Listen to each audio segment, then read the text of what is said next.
চমকপ্রদ সিদ্ধান্তে নতুন শুরুর ইঙ্গিত তারেক রহমানের।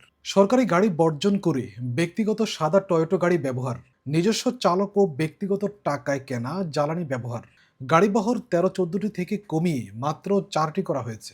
মন্ত্রিসভার বৈঠক বেশিরভাগ সময় সচিবালয়ে অনুষ্ঠিত হবে। সড়কের দুই পাশে পুলিশের দীর্ঘ অবস্থান বন্ধের নির্দেশ। রাস্তায় যাচ্ছি আমরা দুই ভাই মোটরসাইকেলে, এই যে পেছন দিয়ে প্রধানমন্ত্রীর প্রোটোকলটা চলে গেল।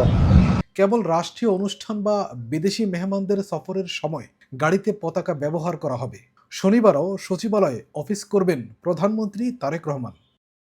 বিএনপির সংসদীয় দলের প্রথম সভাতেই আমরা সিদ্ধান্ত নিয়েছি, বিএনপি থেকে নির্বাচিত কোনো সংসদ সদস্য সরকারি সুবিধা নিয়ে ট্যাক্স ফ্রি গাড়ি আমদানি করবেন না এবং প্লট সুবিধাও নেবেন না। আমি আপনাদের সামনে বলেছিলাম, রাষ্ট্র পরিচালনার সুযোগ পেলে বিএনপি সরকার মহানবীর ন্যায়পরায়ণতার আদর্শ অনুসরণ করবে।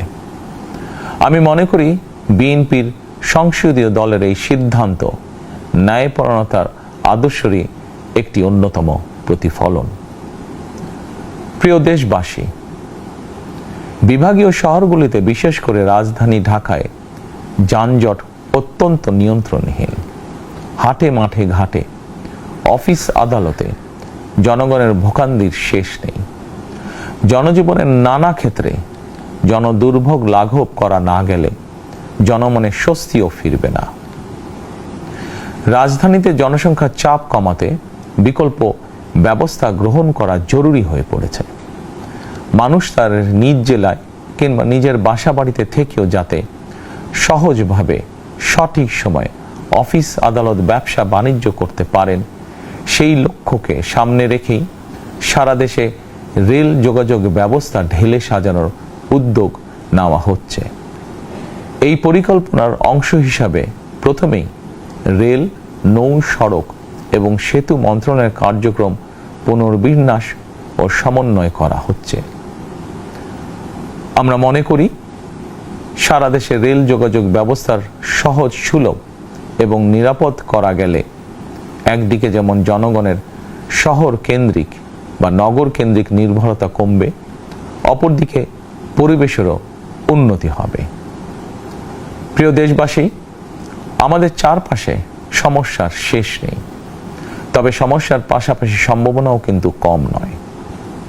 আমাদের বৃহৎ জনগোষ্ঠীকে যদি আমরা দক্ষ জনশক্তিতে রূপান্তরিত করতে পারি, তাহলে এই জনসংখ্যাই হবে আমাদের জনসম্পদ। আমরা নিজেদেরকে দক্ষ করে গড়ে তুলতে পারলে শুধু বাংলাদেশই নয়, বিশ্ব বাজারও আমাদের জন্য উন্মুক্ত। তথ্য প্রযুক্তির সিঁড়ি বেয়ে বিশ্ব এখন কৃত্রিম বুদ্ধিমত্তার যুগে প্রবেশ করেছে।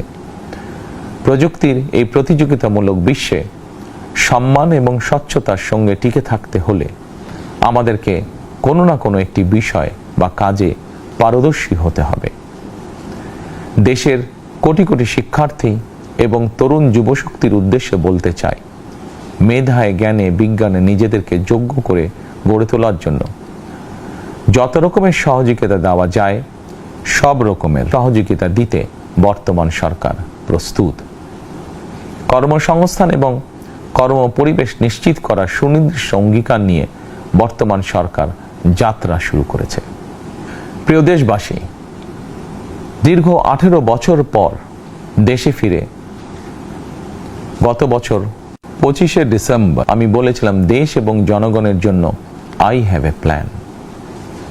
12ই ফেব্রুয়ারি জাতীয় নির্বাচনের আগে দেশের বিভিন্ন স্থানে ঘুরে আমার প্ল্যান, পরিকল্পনার অনেক কিছু আমি আপনাদের সামনে তুলে ধরেছিলাম।